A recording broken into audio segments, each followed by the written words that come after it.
अवंतिका ने हल्की मुस्कान दी। उसकी आंखों में चुनौती की चमक थी। वक्त बताएगा। बातें बड़ी बड़ी, लेकिन क्वालिफिकेशन का क्या? कम से कम मेरे पास डिग्री तो है। तुझे 2 मिनट भी वहां टिकने दिया तो गनीमत होगी। नंदिनी ने पलटवार किया। अवंतिका जानती थी कि नंदिनी की बातों का जवाब देना अपनी ताकत बर्बाद करने जैसा होगा। उसने बिना कुछ कहे सिर ऊंचा रखा और आत्मविश्वास से इंटरव्यू रूम की ओर बढ़ गई। माथे पर शिकन लाते हुए नंदिनी ने सोचा, अब मैं यहीं बैठूंगी। जब इसका उतरा हुआ चेहरा देखूंगी तभी यहां से जाऊंगी। मैं भी तो देखूं ये सिलेक्ट कैसे होती है। वो ठंडी मुस्कान के साथ चेयर पर अपने हाथ बांधकर बैठ गई। उधर बाहर कार में बैठा शिवाय भी बेचैन था।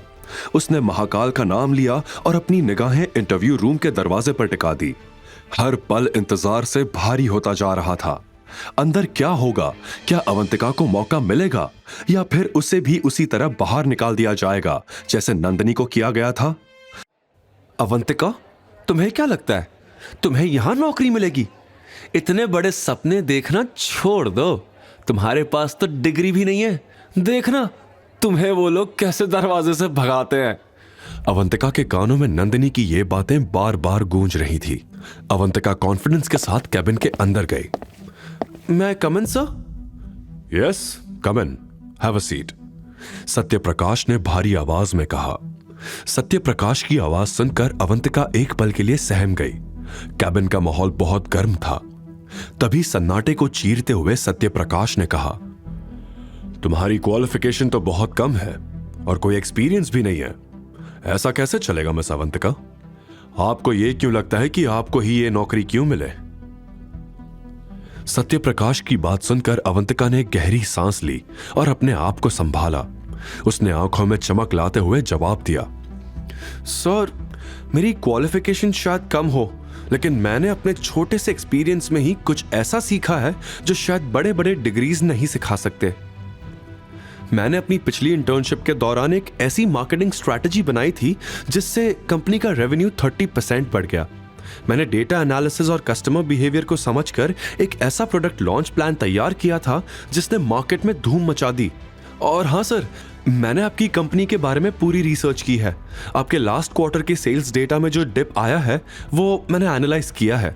मेरे पास एक ऐसा प्लान है जिससे आपकी कंपनी के प्रोडक्ट की मार्केट पेनिट्रेशन 20% तक बढ़ सकती है। मैंने एआई और मशीन लर्निंग टूल्स का यूज करके एक प्रेडिक्टिव मॉडल भी तैयार किया है जो आपकी सप्लाई चेन को और एफिशिएंट बना सकता है। सर, मैं जानती हूं कि मेरा एक्सपीरियंस कम है, लेकिन मेरी डेडिकेशन, क्रिएटिविटी और प्रॉब्लम सॉल्विंग स्किल्स किसी से कम नहीं। मैं यहां सिर्फ नौकरी पाने के लिए नहीं आई हूं, बल्कि आपकी कंपनी को एक नई ऊंचाई पर ले जाने के लिए आई हूं। और इन सभी बातों के प्रूफ आप मेरी फाइल में देख सकते हैं। अवंतिका के इस जवाब ने पूरे कैबिन का माहौल बदल दिया। सत्यप्रकाश और बाकी पैनल मेंबर्स हैरान रह गए। उसकी बातों में कॉन्फिडेंस, क्लैरिटी और विजन साफ झलक रहा था। अवंतिका की बात सुनकर सत्यप्रकाश मुस्कुराए। वो अवंतिका से बहुत इंप्रेस हो चुके थे, लेकिन फिर भी उन्होंने अपनी बातों में विनम्रता न रखते हुए सख्त लहजे में कहा, आई एम वेरी इंप्रेस्ड। तुम्हारी मेहनत और स्किल दिख रही है, बट अवंतिका, तुम्हारी qualification up to the mark नहीं है। इसलिए अभी मैं तुम्हें सिर्फ 3 महीने के लिए इंटर्नशिप दे सकता हूं। Now prove yourself and get this position. Thank you sir, मैं मन लगाकर काम करूंगी और आपको बिल्कुल निराश नहीं करूंगी। अवंतिका ने खुशी से कहा, बेस्ट ऑफ लक। सत्यप्रकाश ने मुस्कुराते हुए कहा। अवंतिका ने अपने पसीजे हाथ को साफ किया और सिर उठाकर इंटरव्यू रूम से सत्यप्रकाश के साथ बाहर निकली। नंदिनी अभी भी वेटिंग एरिया में अवंतिका का इंतजार कर रही थी। वो ताक में बैठी थी कि वो बाहर आए और वो उसकी बेइज्जती करके उसे नीचा दिखा सके। देखो वो आ रही है। अब अच्छा ड्रामा देखने को मिलेगा। नौकरी मिले ना मिले, पर आज मसाला जरूर मिलेगा।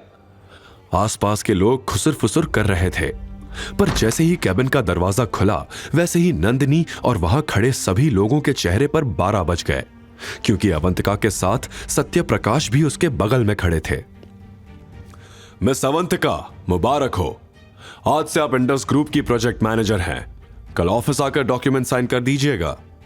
सत्यप्रकाश ने सबके सामने अवंतिका से हाथ मिलाया और कमरे में वापस अंदर चले गए। इतना सुनते ही नंदिनी सिर से पांव तक जलने लगी। उसे अपने कानों पर यकीन नहीं हो रहा था। नंदिनी गुस्से से अवंतिका के पास गई और कस के उसका हाथ पकड़कर पूछा, तुम्हारी नौकरी कैसे लग गई? आगे की कहानी जानने के लिए देखिए अगला एपिसोड सिर्फ पॉकेट एफएम के यूट्यूब चैनल पर। और शिवाय एक विनाशक के सारे एपिसोड्स को सुनने के लिए डिस्क्रिप्शन में दी लिंक से डाउनलोड करें पॉकेट एफएम ऐप।